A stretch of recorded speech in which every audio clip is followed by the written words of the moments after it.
Hello, everyone. Welcome to GM Junior Scouting's podcast number 2 of July 15th, 2016. We're doing a little positional breakdown. We're sort of going into a position, talking about why the scouting of it has changed, what we look for in that position, and what makes it a little bit difficult to really thoroughly evaluate that position. And right now we're going to look at safeties. Because I think if you would look 10 years ago, maybe even 5 for some teams, they still played a lot of strong and weak and would flop the big safety who couldn't cover over to an area where he wasn't going to be put in many coverage responsibilities. But that's really changed over the last 5-7 years as teams have really gone attacking that guy. And a lot of teams now are putting 2 coverage safeties out there. I think it's made it much more difficult to thoroughly evaluate. I think when you add in the spread offenses in college, it's made it harder. So I'm going to throw this to Mike, and he's going to give you his thoughts on what he looks for, what makes it tough for him, and we're just going to give you a little insight into why it can be difficult sometimes to correctly evaluate safeties. So, Mike, the ball is in your court. Thanks, Russ. Actually, safeties is one of my favorite positions to evaluate. I know a lot of people find it a little bit difficult, and it's not that it's not difficult, but I actually kind of find it interesting to locate the positives and negatives to a safety type prospect, especially because of those changes that you talked about over the last 5 to 10 years.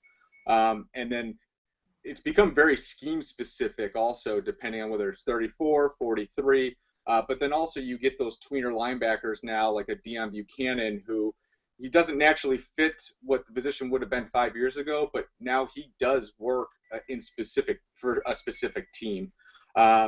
What the biggest thing for me is finding a guy with instincts, or a guy that's around the football, and that way, and that's how you spot him on film. Is he consistently there, or is he kind of lost in no man's land? That to me is the number one thing. And then also you have the being able to be interchangeable, playing both the free safety and the strong safety type positions, whether they're dropping down in the box or going to that single high. But obviously everyone wants that 6'2", 220, 4'4", safety type guy that can turn and run with them. Any sort of coverage that you would need. But to me, the biggest thing is just finding that instinctual football player. Great example of the perfect fit for the safety position now is an Eric Weddle, who nothing's going to blow you out of the water with his athletic ability or anything along those lines. He's a decent athletic-wise, but he's just always around the football, and he's just a gamer type. But also having that chance now to use have the ball skills to make that interception. It's not just trying to lay somebody out or make somebody afraid to go across the middle. So they really have become more of a ball skill, instinctual type of player, but also the intelligence level for knowing where the ball is going to go pre-snap, and also quarterbacking the defense in a lot of cases nowadays. So, Rick, what are your thoughts about the safety position? I couldn't agree more that instincts is the number one priority. Their ability to recognize the play and click and close is of paramount importance. Another thing that I really look for is tackling ability. Are they a reliable tackler? They're the last line of defense. It's one thing if a defensive lineman misses a tackle. There's 2 other layers of the defense that can close in on the ball. But if a safety misses a tackle, it's 6 points. It's over. So the tackling is a big thing for me, and how reliable they are in their tackling ability, and also playmaking ability. You always want to find that ball-hawking safety that can make a play, that can change the tide of the game. A big pick in a big moment, a big hit at the line of scrimmage, and force the ball loose.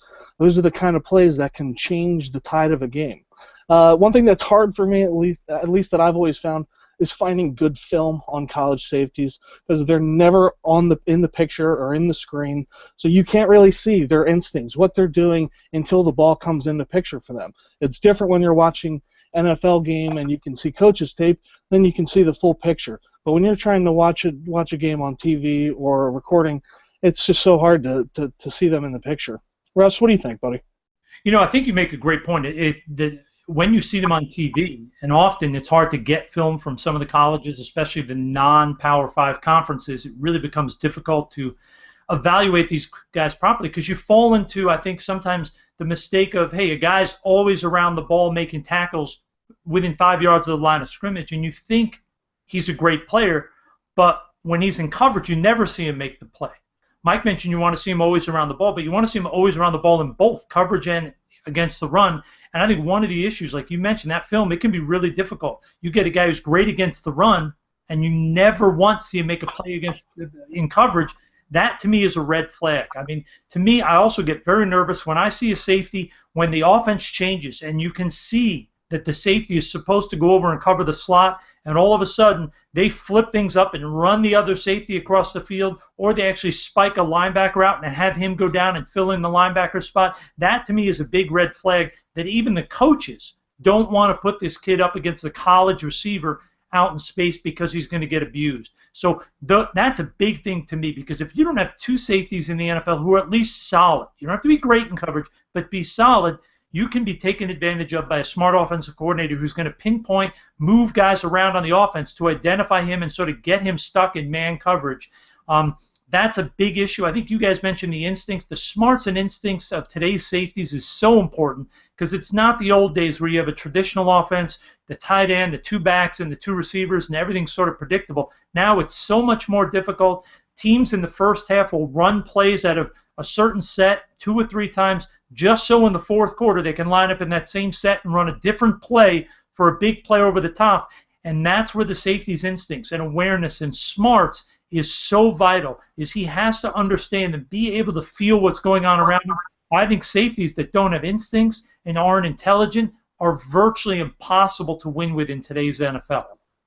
And that's why, to me, if you look around the league, if you look at a lot of the high draft picks, there are a lot of highly drafted safeties that either don't pan out or end up like Mark Barron, who gets drafted as a safety, fails there, and ends up having to be moved up to will.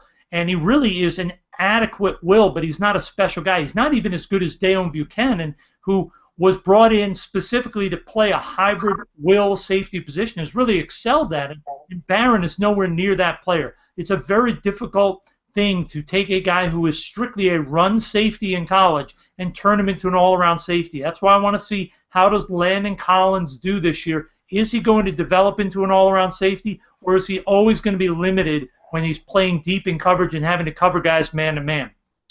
So that's sort of our look, guys, at the safety position. It's not always the sexiest position, but it is a very important position in today's NFL. And if you do not have two quality safeties, I think it's very difficult to be a productive defense against the passing offense in the NFL today. So that's going to wrap up today. We'll be back next week taking a look at 2 more positions.